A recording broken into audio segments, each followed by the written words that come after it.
మనదైన తెలుగు సంవత్సరంలోకి మనం ప్రవేశించాము. Cyber crimes పెరిగిపోయాయి. ఈ మధ్య బెట్టింగ్ యాప్స్ క్రైమ్స్ పెరిగిపోయాయి. ఇప్పుడు ఇది విశ్వావసు నామ సంవత్సరం. వసు అంటే అర్థం ఏంటంటే రేపు ఎలా ఉంటుందనే ఆలోచన అన్ని రకాల వాళ్ళకి, అన్ని వయసుల వాళ్ళకి ఉంటుంది కదా. అయితే ఈ సంవత్సరం ఒకటి ఏం జరుగుతుంది అని అంటే చాలా విశేషం. ఒకటి గుర్తుపెట్టుకోండి, మన తెలుగు రాష్ట్రాలు పరిస్థితి ఏ విధంగా ఉండబోతుంది ఈ సంవత్సరం. ఈ సంవత్సరం తెలుగు రాష్ట్రాల్లో నేను రైతులకు చెప్పేది ఏంటంటే రాజకీయ నాయకుల పరిస్థితి ఏ విధంగా ఉంటుంది? వాళ్ళే కదా ఈ మొత్తం రాజ్యాన్ని నడుపుతున్న వాళ్ళు. రాజకీయ సంక్షోభం క్రియేట్ చేయడానికి కొంతమంది దుర్మార్గులు, కానీ నేను చెప్పాను కదా విత్ ఇన్ 40 days జడ్జ్మెంట్ వచ్చేస్తుందని చెప్పాను కదా. ఇప్పుడు మేషంకి ప్లస్ మైనస్ ఏముంది? మేషానికి ప్లస్ లేవట్టి, వృషభంకి ప్లస్ మైనస్ ఎలా ఉంది? ఉద్యోగం చేస్తే మైనస్, వ్యాపారం చేస్తే ప్లస్. మిథునం నిమ్మకు నీరెత్తినట్టు ఉండండి, ఎవరు ఏదైనా రియాక్ట్ అవ్వకండి. సింహం చిన్న పానీపూరి బండి అయినా పెట్టండి. సింహరాశి వారు ఈ సంవత్సరం సింహం వేటాడాల్సిందే. మకర రాశి వారు ఈ సంవత్సరం అసలు పెళ్లి చేసుకోవాలి. తులారాశి వాళ్ళు కూడా ఉద్యోగాలు మానేయండి. అద్భుతంగా ఉంటుంది అన్నారు కదా ఈ సంవత్సరం. అదే అందుకే ఉద్యోగాలు మానేయమని చెప్పారు. 6 రాశులు నంబర్ 1లోనే ఉంటాయి. 6 రాశుల్లో 3 రాశులు నెగిటివ్ ఉంటాయి, కంప్లీట్గా నెగిటివ్. ప్రజలకు చెప్పేది ఏంటంటే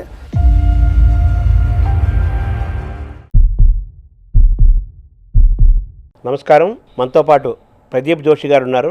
వారు జ్యోతిష్య శాస్త్రాన్ని అధ్యయనం చేసి నిత్యము ఉపాసనలో ఉంటూ అనేక మందికి మానసికమైన, శారీరకమైన ఆరోగ్యాన్ని, ధైర్యాన్ని, జీవితంలో ఏం చేయాలి, ఏం చేయకూడదు, ఎటువంటి ఫలితాలు, దుష్ఫలితాలు అన్నీ చెప్తూ, అలాగే గ్రహాల యొక్క కదలికల్ని వాళ్ళకి వివరిస్తూ వాళ్ళు ఆరోగ్యంగా, ఆనందంగా ఉండడానికి ప్రయత్నం చేస్తున్నారు. జ్యోతిష్యంని విశ్వసించి, నమ్మి ఆయన దాన్ని అధ్యయనం చేసి అందులోనే అంకితమై వారు జీవిస్తున్నారు. వారిని అడిగి ఈ జ్యోతిష్యం చుట్టూ ఉండే విషయాలని కొన్నిటినైనా తెలుసుకునే ప్రయత్నం చేద్దాం. నమస్తే. నమస్కారం. ముందుగా మనదైన తెలుగు సంవత్సరంలోకి మనం ప్రవేశించాము. అందరికీ ఏంటంటే ఎవరికి వాళ్ళ రాసులు ఏంటి, రేపు నా పరిస్థితి ఎలా ఉంటుంది, రేపు ఎలా ఉంటుందనే ఆలోచన సహజంగా అందరికీ, అన్ని రకాల వాళ్ళకి, అన్ని వయసుల వాళ్ళకి ఉంటుంది కదా. ముఖ్యంగా సింపుల్గా 12 రాసులు మనకు ఉన్నాయి కదా. ఈ 12 రాశులు ఒక్కొక్క రాశి వాళ్ళకి ఈ సంవత్సరం, మన తెలుగు సంవత్సరంలో ఎలా ఉంటాయో సూక్ష్మంగా డైరెక్ట్గా సూక్ష్మంగా అది అయిన తర్వాత మనం నెక్స్ట్ టాపిక్లోకి వెళ్దాం. శ్రీ గురుభ్యో నమః. శ్రీమాత్రే నమః. అచింత్యావ్యక్తరూపాయ నిర్గుణాయ గుణాత్మనే సమస్త జగదాధారమూర్తయే బ్రహ్మణే నమః. శ్రీకళ్యాణ గుణావహం రిపుహరం దుస్వప్నదోషాపహం గంగా స్నాన విశేష పుణ్యఫలదం గోదానతుల్యం నృణాం. ఆయుర్వృద్ధిదముత్తమం శుభకరం సంతాన సౌభాగ్యదం నానాకర్మసు సాధనం సముచితం పంచాంగమాకర్ణ్యతాం. ముందుగా ప్రేక్షకులందరికీ కూడా, గురుగారు మీకు కూడా, అందరు కూడా శ్రీ విశ్వావసు నామ సంవత్సర శుభాకాంక్షలు. నేను అందరి దగ్గర ఇంటర్వ్యూ చేయడం వేరు, శర్మ గారి ముందు ఇంటర్వ్యూ చేయడం వేరు. ఎందుకోసమంటే సాధారణంగా అందరి ముందు ఇంటర్వ్యూ అంటే వాళ్ళందరూ కూడా యాంకరింగ్ ఫీల్డ్లో, అంటే వాళ్ళ క్వశ్చన్ ఎలా వేయాలో మాత్రం తెలుసు. కానీ శర్మ గారి ముందు ఏమన్నా చెప్పాలి అని అంటే కుప్పిగంతలు వేసినట్టుగా ఉంటుందన్నమాట. ఎందుకోసమంటే వాళ్ళు సాక్షాత్తు సరస్వతి పుత్రులు, పెద్ద పెద్ద పండితులు, అవధాన సరస్వతులు అయినటువంటి మాడుగుల నాగఫణి శర్మ కానివ్వండి, తర్వాత ఇంకా చాలా పెద్ద పెద్ద పండితులు, తెలుగు రాష్ట్రాల్లో ఉండే అంతమంది పెద్ద పండితులందరినీ కూడా సూటిగా ప్రశ్నించగలిగే శక్తి సామర్థ్యం ఉన్నటువంటి మహాపండితులు. నిజంగా చెప్పాలంటే శర్మ గారితో ఇంటర్వ్యూ చేయడం నిజంగా నా అదృష్టం. ఎందుకోసమంటే ఆయన చేతులు ఎంతోమంది పెరిగారు. ఆయన ఇండస్ట్రీకి ఈ జర్నలిజం ద్వారా ఎంతోమందిని ఆయన పరిచయం చేశారు. ఆ పరిచయం చేసిన వ్యక్తుల్లో నేను కూడా ఒకడిని. నా లైఫ్లో నాకు మొట్టమొదటిగా నాకు టెలివిజన్లో నాకు ఎవ్వరూ ఛాన్స్ ఇవ్వలే. నాకు వచ్చి ఛాన్స్ ఇచ్చి ఫస్ట్ టాలీవుడ్ ఛానల్లో తారాబలం అనే ప్రోగ్రాంతో నాకు మొట్టమొదటిగా నాకు మీడియాలో అవకాశం ఇచ్చిన ఫస్ట్ వ్యక్తి. వారి ఆధ్వర్యంలో టాలీవుడ్ ఛానల్ నడుస్తున్నప్పుడు మెయిన్ వీరే అనమాట. ఎందుకోసమంటే వాళ్ళందరూ చైర్మన్లు, వాళ్ళు ఎలా సెలెక్ట్ చేస్తారు, సెలెక్ట్ చేయాల్సింది సారే కదా. అప్పుడు సారు కంప్లీట్గా CEO ఉండే, సారే సెలెక్ట్ చేసి నా టాలెంట్ని గుర్తించింది మొట్టమొదటి వ్యక్తి శర్మ గారు. ముందుగా ప్రేక్షకులందరికీ కూడా ఉగాది శుభాకాంక్షలు. ఇప్పుడు ఇది విశ్వావసు నామ సంవత్సరం. విశ్వావసు అంటే ఇక్కడ మనం ఏం అర్థం చేసుకోవాలి, విశ్వ ఆ వసు. ఇక్కడ వసు అంటే మనం అర్థం చేసుకోవాలి, వసు అంటే అష్టవసువులు. ఈ భూమికి అష్టవసువుల యొక్క అనుగ్రహముతోటి ఈ భూమిని వసుంధర అని మనం పిలిచాం. వసు అంటే అర్థం ఏంటంటే ధాతువులు, వసు అంటే ఆయుర్వేద శక్తి, వసు అంటే పోషకాలు, వసు అంటే స్థిరత్వము, వశుద్ధి అంటే కరువు కాటకాలు లేకపోవడము. ఇలా సమస్తమైనటువంటి అష్టవసువుల యొక్క శక్తి ఏదైతే ఉందో అది ఇక్కడి నుంచి భూమి సంతరించుకోవడం ప్రారంభిస్తుంది. అంటే ఇది లైక్ మనకి ఎట్లాగైతే వసంత ఋతువు ఎట్లాగైతే మనకు ఉంటుందో ఈ 60 సంవత్సరాల్లో ఈ సంవత్సరం వసంత ఋతువులాగా, అంటే మళ్ళీ భూమి సరికొత్తగా తన యొక్క శక్తిని పుంజుకోబోతుంది అనేది అర్థం చేసుకోవాలి. కానీ మనం ఒకటి అర్థం చేసుకోవాలి, ఇప్పుడు భగవంతుడు ఏం చేస్తున్నాడు అంటే ఈ సంవత్సరంలో అష్టవసువులు నేల దిగుతారు. నేల దిగి చంద్రుడి వెన్నెల ద్వారా, అదేవిధంగా మంచి వర్షాల ద్వారా ఈ భూమిని సుసంపన్నం చేస్తారు. కానీ మనం ఒక్కటి నేర్చుకోవాలి, ఈ సంవత్సరం నుంచి మనందరం ఒక ప్రతిజ్ఞ తీసుకోవాలి, గోవుని సంరక్షించాలి. ఎక్కడైతే గోవును సంరక్షించలేమో అక్కడ మనకు భూమి సారవంతం అనేది పోతుంది. భూమికి సారవంతం ఇచ్చే ఏకైక శక్తి కేవలము గోవు మాత్రమే. గోమయము తప్ప ఈ ప్రపంచంలో ఏది కూడా భూమిని సారవంతం చేయలేదు. ఏ కెమికల్స్ ఏవి కూడా భూమిని సారవంతం చేయలేవు. ఇదొక్కటి అందరు గుర్తుపెట్టుకోండి. ఎందుకోసమంటే విశ్వ ఆవసు నామ సంవత్సరానికి అర్థమైందనంటే ఇదే. విశ్వావసు నామ సంవత్సరం. వసుదేవుడు అని ఎందుకంటారు అంటే అతను గోపాలకుడు కాబట్టి అతను వసుదేవుడు అన్నారు. వాసుదేవుడు, శ్రీకృష్ణుడి యొక్క పేరు ఏమిటి అంటే వాసుదేవుడు. వాస్తవంగా అందరికి కృష్ణుడి పేరు తెలియదు. కృష్ణుడు ఒరిజినల్ పేరు ఏంటిదంటే వాసుదేవుడు అని పేరు. తర్వాత ఆయన నల్లగున్నాడు కాబట్టి ఆయన కృష్ణయ్య అని పిలిచారు. ఆయన పేరు వాసుదేవుడు. ఎందుకు వాసుదేవుడు అంటారు అంటే ఆయన గోపాలకుడు, గోవులను కాపాడుతున్నాడు కాబట్టి. ఈ సంవత్సరము నుంచి గోవులు సంరక్షింపబడేటట్టుగా మీరు ప్రయత్నం చేయగలిగితే వసువులు వాళ్ళ పని వాళ్ళు చేసుకుంటూ వెళతారు. కాబట్టి ఈ సంవత్సరం యొక్క ముఖ్య లక్ష్యం ఏమిటి అని అంటే ఈ విశ్వావసు నామ సంవత్సరంలో ధాన్యాలు చక్కగా పండుతాయి, పువ్వులు పండ్లు అన్నీ కూడా చక్కగా పండుతాయి ఈ సంవత్సరం. పశువులు కూడా చక్కగా పాలిస్తాయి, అన్నీ బాగుంటాయి. అయితే ఈ సంవత్సరం ఒకటి ఏం జరుగుతుంది అని అంటే చాలా విశేషం, ఒకటి గుర్తుపెట్టుకోండి. ఈ సంవత్సరము నవనాయకుల్లో గురుగ్రహానికి ఒకే ఒక పోర్ట్ఫోలియో తీసుకున్నాడు ఆయన సస్యం వరకు వెళ్ళిపోయాడు అంతే. మిగతా అంతా కూడా సూర్యుడు, శని, కుజుడే మెయిన్గా వీళ్ళిద్దరే ఎక్కువగా ఉన్నారు. సూర్యుడే 3 పోర్ట్ఫోలియో తీసుకున్నాడు, శని 3 పోర్ట్ఫోలియోస్ తీసుకున్నారు. సో పోర్ట్ఫోలియోస్లో తండ్రి కొడుకులే ఎక్కువగా ఉన్నారు. అంటే అర్థం చేసుకోండి, సమవర్తి శని, ఈసారి శని సమవర్తి ఎక్కువగా ఉన్నాడు కాబట్టి అత్యుత్కటై పాపపుణ్యై ఇహ ఏవ ఫలమశ్నుతే. గుర్తుపెట్టుకోండి, ఇక్కడ ఎవరైతే ఎక్కువగా పుణ్యం చేసుకుంటారో వాళ్ళు తొందరగా ఫలితాన్ని, పుణ్యఫలాన్ని అనుభవించేస్తారు. ఎవరైతే పాపం చేస్తారో వాళ్ళు కూడా తొందరగా పాప ఫలితాన్ని అనుభవిస్తారు. ఇప్పుడు మన యొక్క చట్టాలు కరెక్ట్గా ఉన్నాయి, కాకపోతే జడ్జిమెంట్ అనేది లేట్ అవుతుంది. ఇప్పుడు క్రిమినల్స్కి ఏమైపోయింది అంటే ఏ తప్పు చేసినా పర్వాలేదు, జడ్జిమెంట్ వచ్చేసరికి మన జీవితకాలం అయిపోతుంది. ఈ లోపల మనం తప్పులు చేసుకుంటూ పోదామని అనుకునే స్థాయికి సైబర్ క్రైమ్స్ పెరిగిపోయాయి. ఈ మధ్య బెట్టింగ్ యాప్స్ క్రైమ్స్ పెరిగిపోయాయి. కానీ ఈ సంవత్సరం ఏం జరుగుతుంది అని అంటే చెప్పే కదా, ఇక్కడ నుంచి సమవర్తి స్టార్ట్ అవుతాడు. ఈ సంవత్సరము తండ్రి కొడుకులు ఇద్దరు కూర్చున్నారు. శని సమవర్తి, యమధర్మరాజు యొక్క అన్నగారు కాబట్టి వచ్చి కూర్చున్నాడు. యమాగ్రజం అంటారు కాబట్టి ఆయన కూర్చున్నాడు. కాబట్టి ఆయనతోటే, ఎందుకోసమంటే ఈసారి షష్టగ్రహ కూటమి, ఆయన మార్పుతోటే ఈ సంవత్సరము మనకి ప్రారంభమవుతుంది. ఉగాది షష్టగ్రహ కూటమి 29వ తారీఖుతోటి ఈ సంవత్సరం ప్రారంభమవుతుంది. కాబట్టి దుష్టులకు, నేరస్తులకు, మోసగాళ్లకు ఈ సంవత్సరము సింహస్వప్నం. ఈ సంవత్సరం ఎవడు తప్పు చేసినా, ఎవడు మోసం చేసినా టపేర్లను వాడికి దెబ్బలు తాకుతాయి. అయితే యాక్సిడెంట్ అవ్వడమో, రోగం తగలడమో, లేకపోతే వాడు ఇంకో దగ్గర నుంచి మోసపోవడమో, ఇవన్నీ 100% జరుగుతాయి. సో ఇకపై మంచి వాళ్ళకి మంచి జరగబోతుంది, చెడ్డ వాళ్ళకి చెడు తొందరగా జరగబోతుంది. అది బాగా గుర్తుపెట్టుకోండి ఈ విశ్వావసు నామ సంవత్సరంలో.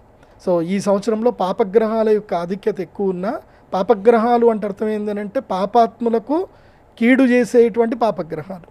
పాపగ్రహాలు అంటే పాపం చేయడం ఎంకరేజ్ చేసేటివి కావు, అది బాగా గుర్తుపెట్టుకోవాలి. అది కాకుండా ఈ సంవత్సరం మేజర్గా ఏమిటంటే అతిపెద్ద గ్రహాలైనటువంటి 4 గ్రహాలు అవి ఏమిటంటే రాహుకేతువులు. రాహుకేతువుల యొక్క మార్పు కూడా ఈ సంవత్సరం ఉంది. మీనములో నుంచి కుంభము లోపలికి రాహువు ఈ సంవత్సరము మే 18వ తారీఖు అడుగు పెడుతున్నాడు. అలాగే సింహరాశి లోపలికి కేతువు అడుగు పెడుతున్నాడు. సో రాహుకేతువుల యొక్క మార్పు ఈ సంవత్సరము అంటే వీళ్ళు 18 నెలల తర్వాత వీళ్ళు మారుతారు, ఊరికే మారరు. ఓ సంవత్సరంన్నర తర్వాత మాత్రం మారుతారు. అంటే సంవత్సరంన్నర తర్వాత రాహుకేతువుల యొక్క స్థాన మార్పు జరుగుతుంది. అదొకటి. అది కాకుండా ఈ సంవత్సరం ఏం జరుగుతుంది, ఈ రాహుకేతువుల యొక్క మార్పు అంటే మే 18వ తారీఖు నుంచి కన్యా రాశిలో నుంచి సూర్యుడు బయటపడి తులారాశిలో అడుగు పెట్టేంత వరకు కుజుడు బయటపడేంత వరకు, అంటే ఆల్మోస్ట్ డిసెంబర్ వరకు, అంటే మే 18 నుంచి తీసుకొని మే 18 అంటే May, June, July, August, September, October, November 7 నెలల కాలం పాటు 7 నెలల కాలం పాటు కాలసర్పదోషము ఈ భూమిని పట్టుకుంటుంది. ఈ కాలసర్పదోష ప్రభావం వల్ల ఏం జరుగుతుందంటే ఎక్కడైతే అన్నదానాలు జరగవో, ఎక్కడైతే స్త్రీలని హింసిస్తారో, ఎక్కడైతే మారణహోమం జరుగుతుంటుందో, ఎక్కడైతే మనిషికి మనిషి గౌరవించుకోరో అక్కడ క్షామం ఏర్పడుతుంది. క్షామము అంటే అర్థం ఏంటి, వర్షాలు పడవు, విపరీతమైన వర్షం పడి లేదంటే కొట్టుకెళ్ళిపోతుంది, భూకంపాలు ఏర్పడతాయి. సో ఈ సంవత్సరము ఎక్కడైతే అన్యాయాలు అక్రమాలు ఎక్కువగా జరుగుతున్నాయో అక్కడ ఎక్కువగా తీవ్ర నష్టాలు కూడా జరుగుతుంది. ప్రకృతి ప్రకోపాన్ని ఈ సంవత్సరం అక్కడ చూపిస్తుంది. ఇది ఒకటి. తర్వాత ఇంకొకటి ఏమిటి అని అంటే శనిగ్రహము. ఈ శనిగ్రహము మీనరాశి లోపలికి అడుగు పెడుతున్నాడు. దీని వలన ఒక నష్టం ఒకటి ఉంటుంది, ఒక లాభం కూడా ఉంటుంది. ఏమిటి నష్టం అని అంటే జలచరములకు సంబంధించిన వాటికి పీడ అనేది కలుగుతుంది. ఎప్పటి వరకు అంటే ఆగస్టు వరకు జలచరములకు పీడ కలుగుతుంది. ఆ జలచరములు తినేటువంటి వాళ్ళకు కూడా పీడ కలుగుతుంది. అటు జలచరములు ఏంటంటే చేపలు, రొయ్యలు. నేను ఈ సంవత్సరము మన తెలుగు రాష్ట్రం ఎందుకోసమంటే మొత్తం ప్రపంచంలోనే ఒడిస్సా, బెంగాలు, తర్వాత వచ్చేసి మన తెలుగు రాష్ట్రాలు వచ్చేసి ఏలూరు, భీమవరము, ఈ ప్రాంతంలోనే ఈ యొక్క రాస్ బిజినెస్ అనేది చేస్తారు. చేపల వ్యాపారం ఎక్కువగా చేస్తారు. కోస్తా ఏరియా మనకే ఎక్కువ ఉంది కాబట్టి. ఈ సంవత్సరము జాలర్లకు, అదేవిధంగా ఎవరైతే ఈ యొక్క చేపలకు, రొయ్యలకు సంబంధించిన వ్యాపారం చేస్తారో వాళ్ళకి తీవ్రమైనటువంటి నష్టం వచ్చే అవకాశం ఉంటుంది. కాబట్టి ఈ సంవత్సరము చాలా మెళకువలతోటి వ్యాపారం చేయండి. ఎక్కువగా పెట్టుబడులు పెట్టవద్దు.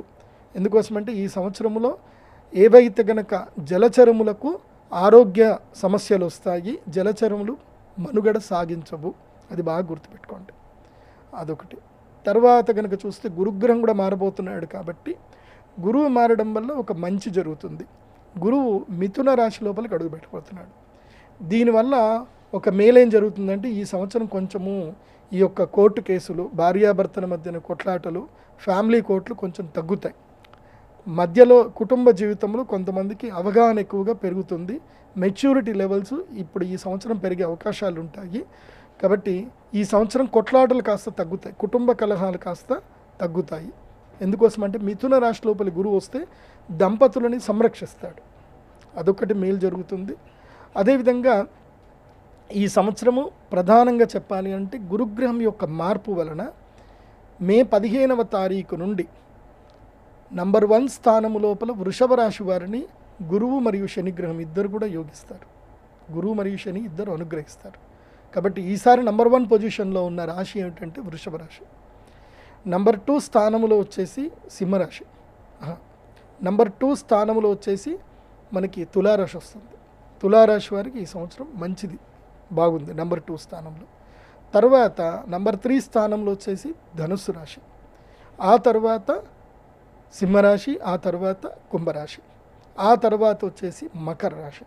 ఈ విధంగా టాప్ 6 పొజిషన్లో ఈ రాష్ట్రాల వాళ్ళు ఉన్నారు. మళ్ళీ చెప్తున్నాను, మిథున, తుల, ధనస్సు, కుంభం, సింహం, మకరం, ఈ 6 రాశులు ఈ సంవత్సరం టాప్ నంబర్ 1 to 6 పొజిషన్లో ఉన్నాయి. ఆ తర్వాత క్రమేపీ మేషం అన్నారు మీరు ఫస్ట్. మేషం కాదండి, మేషరాశి వారిది అయిపోయింది. ఈ సంవత్సరం నుంచి మేషరాశి వాళ్ళ ర్యాంక్ నంబర్ 1 నుంచి నంబర్ 12కి పడిపోతుంది, లాస్ట్కి వెళ్ళిపోతుంది. ఎందుకోసమంటే మేషరాశి వారికి ఈ సంవత్సరం మొదలై వేసివాసి యోగంతో మొదలైపోతుంది. మేషరాశి వారికి ఏం జరుగుతుంది అని అంటే ఏలినాటి శని ప్రారంభమవుతుంది. ఉగాదితోటే ఏలినాటి శని మేషరాశి వారికి ప్రారంభమవుతుంది. గురుగ్రహం కూడా మే 15వ తారీఖు తర్వాత తృతీయ స్థానంకి వెళ్ళిపోతాడు. కాబట్టి ఇంకా వాళ్ళకి ఇంక యోగించడానికి ఏమి ఉండదు. ఇంకా 2.5 సంవత్సరాలు పీడ ఉంటుంది. గురువు అనుగ్రహించడు, శని అనుగ్రహించడు. కాబట్టి మేషరాశి వారు ఎంత క్వైట్గా ఉంటే అంత మంచిది. తిన్నామా, పడుకున్నామా, తెల్లారిందా, అంత ఉంటే మంచిది. తర్వాత వచ్చేసి అంటే మేషరాశి వారికి నెంబర్ 11 పొజిషన్లో ఉన్నారు. మే 15 తర్వాత నెంబర్ 12 పొజిషన్కి వెళ్ళిపోతారు. సో నెంబర్ 12 పొజిషన్లో ఉన్నది ఇప్పుడు ఎవరు అంటే మీనరాశి.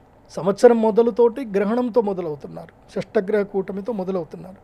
కాబట్టి మీనరాశి వారికి అంటే మీనములకు అంటే చేపలకి, జలచరములకు చంచల స్వభావం కలిగినటువంటి మీనరాశి వారికి విపత్తులు తప్పవు, కష్టాలు తప్పవు.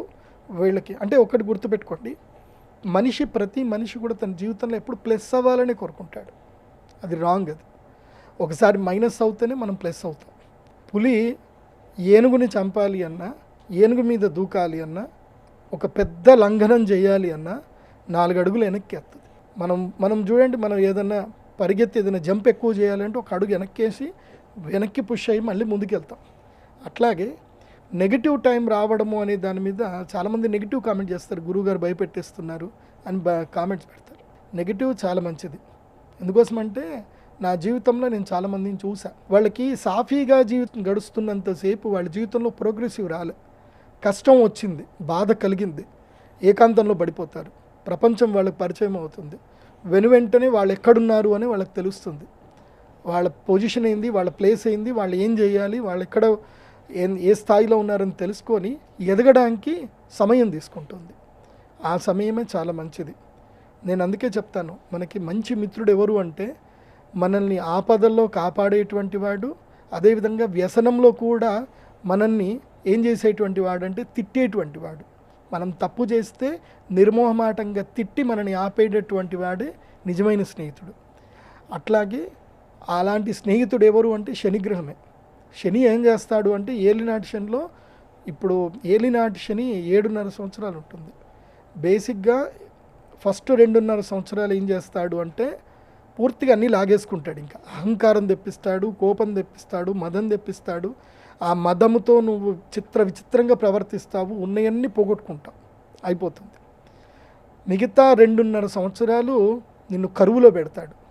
ఎంత కరువులో పెడతాడు అంటే నువ్వు ఎవరిని వెళ్ళి మాట్లాడించినా, సొంత అన్నదమ్ముల్ని అడిగినా, సొంత స్నేహితుడిని అడిగినా, అమ్మా నాన్న కూడా నీకు హెల్ప్ చేయరు. ఆ స్థాయికి నేను ఎవరు చేయని కూడా ఒంటరిని చేసేస్తాడు. 2.5 సంవత్సరాలు, 5 సంవత్సరాలు అయిపోతుంది. ఈ 5 సంవత్సరాల్లో నీకు జీవిత పాఠాలు నేర్పించేస్తాడు. లాస్ట్ 2.5 సంవత్సరాల్లో నువ్వు ప్రోగ్రెసివ్ అవ్వడానికి మోటివేట్ చేస్తాడు. ఆ 2.5 సంవత్సరాలు నువ్వు ప్రోగ్రెసివ్ అయ్యి మోటివేట్ అయితే తర్వాత జీవితం యొక్క విలువలు తెలిసిపోతాయి, మాట తీరు మారిపోతుంది, చేత మారిపోతుంది, అహంకారం తగ్గిపోతుంది. ఎక్కడ తగ్గాలి, ఎక్కడ నెగ్గాలి, ఎక్కడ అరవాలి, ఎక్కడ చేయాలి, ఈ విచక్షణ అనేది శని నేర్పిస్తాడు. ఇలా శని జీవితంలో ప్రతి ఒక్కరికి 3 సార్లు వస్తాడు. అలా మేషరాశి వారికి యుక్త వయసులో ఉండేటువంటి వాళ్ళకైతే అంటే ఎవరికైతే 30 ఏళ్ళు దాటుతాయో వాళ్ళకి ఇది 2వ సారి వస్తున్నట్టు.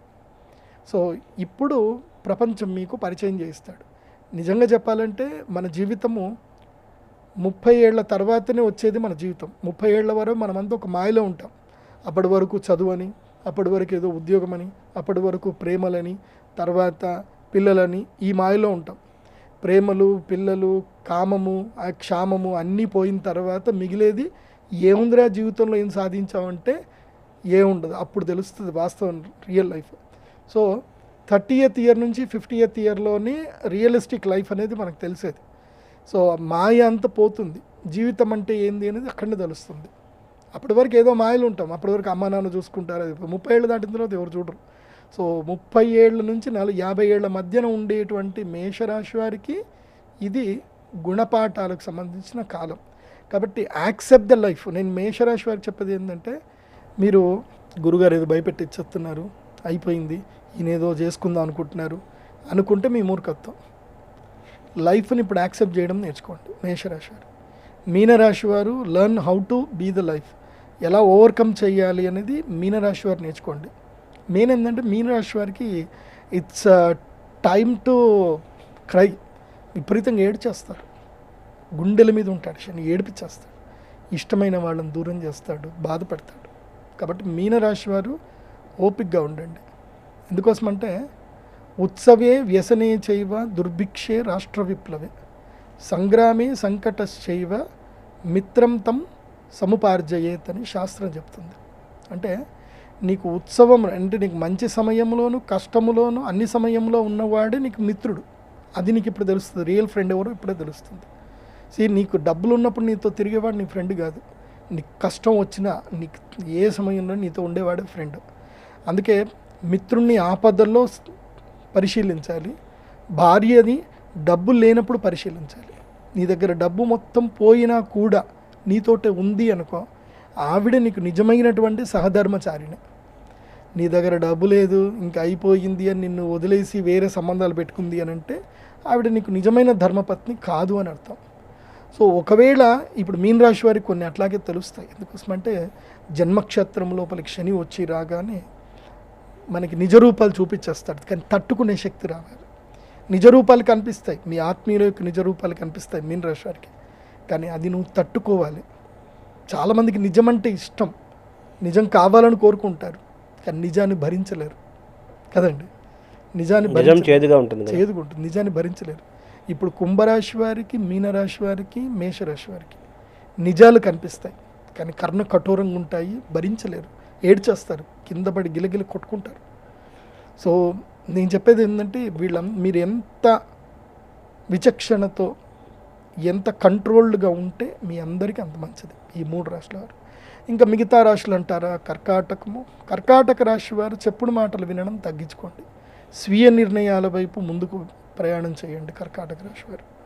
అదేవిధంగా కన్యా రాశి వారు బిజినెస్ టూర్లు ఎక్కువగా చేయండి, సరికొత్త వ్యాపారాల గురించి ఆలోచించండి. కన్యా రాశి వారు ఇంట్లో ఉండకూడదు. ఎప్పటి వరకు అంటే మే నుంచి మొదలు దసరా నవరాత్రులు మొదలయ్యేంత వరకు కన్యా రాశి వారు ఇంటి బయట ఎక్కువగా ఉండాలి. అన్ని బిజినెస్ టూర్లు ఎక్కువగా చేయండి కన్యా రాశి వారు. ఎందుకోసమంటే కన్యా రాశి వారికి 2 నెలల కాలం లక్ టైం ఉంది. కన్యా, వృశ్చికం, మకరం, కర్క ఈ రాశి వాళ్లకు ఒక 2 నెలల కాలం అదృష్టకాలం అయితే వస్తుంది. మెయిన్గా చెప్పాలంటే కర్క, మకర, వృశ్చిక రాశి వాళ్ళకు మాత్రం లక్కీయెస్ట్ టైం వస్తుంది. 2 నెలలు మాత్రమే వస్తుంది. ఆ 2 నెలల లోపల మీరు ఎస్టాబ్లిష్ అయిపోవాలి. బాగా గుర్తుపెట్టుకోండి. ఈ విశ్వావసు నామ సంవత్సరం మాత్రం 48 డేస్ డ్యూరేషన్ సమయం. నువ్వు మంచి చేసినా 45 రోజుల్లో నీకు తిరిగి కొట్టేస్తుంది, నువ్వు చెడు చేసినా 45 రోజుల్లో తిరిగి కొట్టేస్తుంది. అదే విశ్వావసు నామ సంవత్సరం యొక్క గొప్పతనం. ఇది బాగా గుర్తుపెట్టుకోండి. అంటే ఈ 12 రాశులు చెప్పారు కదా మీరు, 12 రాశులు 3 చెప్పారు. ఈ మొట్టమొదటి 3 రాశులు చాలా ఇబ్బందుల్లో ఉంటాయి, తర్వాత 3 రాశులు యావరేజ్గా ఉంటాయా? అవునండి, అంతే. తర్వాత 3 రాశులు ఇంకా కొంచెం తక్కువలో ఉంటాయా? అంటే నంబర్ 1 లాభ నష్టాలు కష్ట సుఖాలు నంబర్ 1లో అయితే కనుక చెప్పాను కదా సార్, 6 రాశులు నంబర్ 1లోనే ఉంటాయి. నంబర్ 1 to 6 6 రాశులు. సో ఈ 6 రాశులకి ప్రోగ్రెసివ్ టైమే. 6 రాశుల్లో 3 రాశులు నెగిటివ్ టైం, కంప్లీట్గా నెగిటివ్. 80 to 100% నెగిటివ్ ఉంటుంది. సో 50 to 70% పాజిటివ్లో నెగిటివ్లో ఉంటారు. సో వాళ్ళు ఎవరు అంటే చెప్పా కదా, కన్య, కర్క, తర్వాత వచ్చేసి ఈ మకర రాశి వాళ్ళు, వృశ్చిక రాశి. అవన్నీ బాగుంటాయి. తులాకు సూపర్ ఉంది సార్, తులా మారిపోతుంది, తులా రాశి జీవితం మారిపోతుంది. చెప్పే కదా, వృషభ, తుల, ధనస్సు వీళ్ళు టాప్ పొజిషన్లో ఉంటారు. లాస్ట్ 3 అవి. తర్వాత మకర, కుంభ, తర్వాత వచ్చేసి సింహ, వీళ్ళు కూడా నెక్స్ట్ 3 పొజిషన్లో ఉంటారు. సమాన పరిస్థితులు చూస్తే మన తెలుగు రాష్ట్రాలు పరిస్థితి ఏ విధంగా ఉండబోతుంది ఈ సంవత్సరం తెలుగు రాష్ట్రాల్లో నేను రైతులకు చెప్పేది ఏంటంటే కూరగాయల మీద ఎక్కువగా కాన్సన్ట్రేషన్ చేయండి. ఈసారి పంటలు అయితే అద్భుతంగా పండుతాయి. అయితే ఈ సంవత్సరం వర్షాకాలం వరకు ఓకే, ఆ తర్వాత మాత్రం ఆరుతడి పంటల మీద ఎక్కువ కాన్సన్ట్రేషన్ చేయండి. వర్షాధార పంటల మీద మాత్రం డిపెండ్ అవ్వకూడదు. ఎందుకోసమంటే ఈ సంవత్సరం కాస్త వర్షాలు తక్కువగా ఉన్నాయి. అంటే పడతాయి, మంచిగానే పడతాయి. మన అదృష్టవశాత్తు మనకి అన్ని వనరులు అయితే అన్నీ ఉన్నాయి, మనకి డ్యాములు అయితే అన్నీ నిండుతాయి, చెరువులు డ్యాములు అయితే అన్నీ నిండుతాయి. కాకపోతే అవి మనకి అందడానికి మాత్రం సరిపడవు. కాబట్టి ఈసారి ఖరీఫ్ మాత్రం చాలా జాగ్రత్తగా చూసుకోండి, కూరగాయల మీద ఎక్కువ కాన్సన్ట్రేషన్ చేయండి. సో వ్యాపారవేత్తలు, రాజకీయ నాయకులు, ఉద్యోగస్తులు, విద్యార్థులు, మామూలుగా గృహ జీవితం గడిపే గృహిణులు మామూలు వాళ్ళు ఉంటారు కదా, వీళ్ళ పరిస్థితి ఏ విధంగా ఉంటుంది తెలుగు రాష్ట్రాల్లో ముఖ్యంగా? మీ సమిష్టిగా అడుగుతున్నారు కానీ ఎవరిది వాళ్ళకే ఉంటుందండి. ఇండివిజువల్ రాశి ఫలాల ప్రకారం ఉంటుంది. ఇప్పుడు అందరికీ ఒకే రకమైన వ్యాపారం కలిసి వస్తుందని నమ్మకం లేదు. అవును, ఇప్పుడు మనం రోడ్డు మీద ప్లైవుడ్ షాపులు 4 ఉంటాయి కానీ అందరికీ కౌంటర్ ఒకటే ఉండదు. వాడి జాతకం ఇండివిజువల్ జాతకం ఉంటుంది. ఎవరి జాతకం ఇందాక రాశి చెప్పారు, ఆయా రాశుల వాళ్ళ ఫలితాలు ఆయా రంగాల వాళ్ళకి ఆయా వయసుల వాళ్ళకి అందరికీ వర్తిస్తాయి. కాకపోతే ఈ సంవత్సరం ఒక్కటేందంటే రైతులకు లాభం. ఈ సంవత్సరం రైతులకు మాత్రం లాభదాయకం ఉంటుంది. రాజకీయ నాయకుల పరిస్థితి ఏ విధంగా ఉంటుంది? వాళ్ళే కదా ఈ మొత్తం రాజ్యాన్ని నడుపుతున్న వాళ్ళ ఎలా ఉంటుంది మన తెలుగు రాష్ట్రాల్లో? ఏముండదండి, పొలిటికల్ డ్రామాస్ అయితే నడుస్తూనే ఉంటాయి. కానీ ఈ సంవత్సరంలో మాత్రం ఈ యొక్క మత కలహాలు ఎక్కువగా పెరుగుతాయి. మత కలహాలు మాత్రం ఉంటాయి. రాజకీయ సంక్షోభం క్రియేట్ చేయడానికి కొంతమంది దుర్మార్గులు మత కలహాలను అయితే కావాలని సృష్టిస్తారు. కానీ నేను చెప్పాను కదా, వితిన్ 40 days జడ్జ్మెంట్ వచ్చేస్తుందని చెప్పాను కదా, ఎక్కడిదక్కడ సెటిల్ అయిపోతుంది కానీ జరగదు. నేను ఒకటి ప్రజలకు చెప్పేది ఏంటంటే, రూమర్స్ నమ్మకండి. మతాలని రెచ్చగొట్టి ఎంజాయ్ చేసేవాడు పైన ఉంటాడు, వాడు మాత్రం వాళ్ళు ఇద్దరు ముచ్చట పెట్టుకుంటారు, డార్క్ రూమ్లో మందేస్తారు, కానీ మనల్ని రెచ్చగొడతారు. కాబట్టి రూమర్స్ అస్సలు నమ్మకండి. మతాల చిచ్చు జోలికి ఏ జనాలు వెళ్ళకండి. ఈ మంచి వాళ్ళకి ఈ సంవత్సరం అంతా మంచి జరుగుతుంది, ఉంటుంది. చెడ్డవాళ్ళందరికీ పనిష్మెంట్ ఉంటుంది. వరాలు శాపాలు వాళ్ళ మనస్తత్వము వాళ్ళ ధర్మము అధర్మం మీద ఆధారపడటానికి ఎక్కువ అవకాశం ఉన్న సంవత్సరం ఇది. అంతే కదా, ఒక వాక్యంలో చెప్పాలంటే విశ్వావసు నామ సంవత్సరంలో 100%. ఎందుకోసమంటే రాజైనటువంటి సూర్యుడు గ్రహరాజు, అవును, ఆయన్నే రాజయ్యాడు. కాబట్టి ఇంకా రాజకీయము లోపల సూర్యుని మించినటువంటి వాడు ఉండడు. అందుకోసమంటే రాజకీయ యోగం రావాలి అన్నా, ప్రభుత్వం నడిపించాలన్నా జాతకంలో సూర్యుడు బాగుండాలి. సూర్యుడు బాగా ఉంటేనే జరుగుతుంది. కాబట్టి సూర్యుడు ఈసారి రాజయ్యాడు కాబట్టి పరిపాలన అద్భుతంగా ఉంటుంది ఈసారి. ఇప్పుడు మేషంకి ప్లస్ మైనస్ ఏముంది ఈ సంవత్సరం? మేషానికి ప్లస్ లేవండి ఈ సంవత్సరం, అంతా మైనసే. అంటే నెగిటివ్స్ ఎక్కువగా ఉన్నాయి. ప్లస్ అంటే ఏం లేదు. జీవితం కంటికి కనబడ్డమే ప్లస్, వాస్తవాలు కనబడ్డమే ప్లస్. దాన్ని యాక్సెప్ట్ చేయగలిగితే ప్లస్, యాక్సెప్ట్ చేయకుండా బాధపడిపోయి ఏదో అయిపోయింది అని చెప్పి బాధపడితే మాత్రం, కింద పడిపోతే మాత్రం మైనస్. అలాగే వృషభంకి ప్లస్ మైనస్ ఎలా ఉంది? వృషభానికి ఉద్యోగం మానేయాలి, ఉద్యోగం చేస్తే మైనస్, వ్యాపారం చేస్తే ప్లస్. Very good. మిథునం నిమ్మకు నీరెత్తినట్టు ఉండండి. ఎవరు ఏదైనా రియాక్ట్ అవ్వకండి, ఓకే నీ ఇష్టం అని చెప్పండి. అహంకారం పూర్తిగా వదిలేయండి. కర్కాటకం సొంత నిర్ణయాలు తీసుకోండి, వ్యాపారాలు చేయండి, ముఖ్యంగా మార్కెటింగ్ వైపు ఎక్కువగా కాన్సన్ట్రేషన్ చేయండి, కొత్త కోర్సులు నేర్చుకోండి. Very good. సింహరాశి వారు ఎవడి చేతి కింద పని చేయకండి. చిన్న పానీపూరి బండి అయినా పెట్టండి, 50,000తో పెట్టుబడి అయినా చేయండి, రూపాయి పెట్టుబడి లేకున్నా సరే ఏదైనా పని చేయండి, కానీ వ్యాపారమే చేయండి. సింహరాశి వారు ఈ సంవత్సరం సింహం వేటాడాల్సిందే. కన్యా రీసెర్చ్ చేయండి, టూర్లు ఎక్కువగా తిరగండి, రీసెర్చ్ చేయండి, బిజినెస్ అనాలిసిస్ చూడండి, సరికొత్త వ్యాపారాలకి శ్రీకారం చుట్టండి దసరాకి. తులా వాళ్ళు ఆరోగ్యాన్ని జాగ్రత్తగా చూసుకోండి. భార్యాభర్తలు కూడా అన్యోన్యతను మధ్యలో ఎక్కువగా చూసుకోండి. అండ్ 1 more ఏంటంటే బిజినెస్ తప్పకుండా చేయండి. తులారాశి వాళ్ళు కూడా ఉద్యోగాలు మానేయండి. చాలిన శాలరీ ఉంటే ఉద్యోగాలు మానేయండి. తులా అద్భుతంగా ఉంటుంది అన్నారు కదా ఈ సంవత్సరం. అదే అందుకే ఉద్యోగాలు మానేయమని చెప్తా. అద్భుతంగా ఉన్నప్పుడు వ్యాపారం చేయాలి. ఉద్యోగం చేస్తే నీ అదృష్టం కాస్త నీ ఓనర్కి వెళ్ళిపోతుంది, నీ శాలరీ మాత్రం వస్తుంది కానీ నీ ఓనర్కి నీ అదృష్టం పోతుంది. స్వయం కృషితో అతను ప్రతిభ వాడుకోవాలి. అంతే పైకి రావాల్సిందే.